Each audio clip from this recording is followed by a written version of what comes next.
the class of production systems. With the method presented here, several scheduling problems that appear in various production systems can be solved.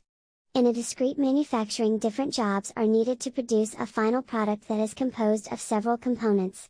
Similarly, in batch production, different activities have to be performed in order to produce a final product. However, here the resultant product is produced with some irreversible change, for example, products are mixed from quantities of ingredients.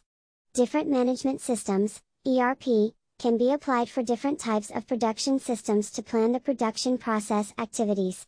We are assuming here a management system that can provide plan for both, discrete and batch process.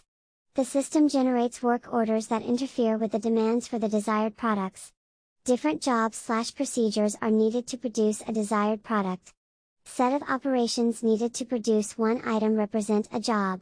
In general, more operations have to be performed using different resources in order to complete a specific job. To complete a specific product, more subproducts may be needed.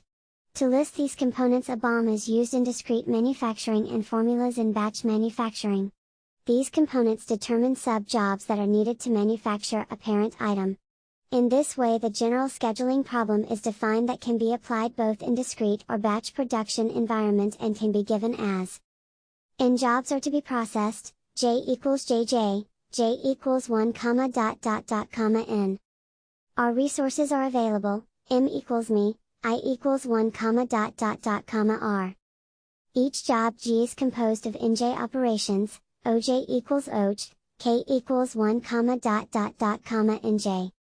Each operation can be processed on more different sets of resources SJKLR. L determines the number of different sets. The processing time of each operation OJKL, using resource set SJKL, is defined with TJKL. Precedence constraints are used to define that some operations within one job has to be performed before a set of operations in another job. Using this definition, the following assumptions have to be considered. Resources are always available and never break down. Each resource can process a limited number of operations.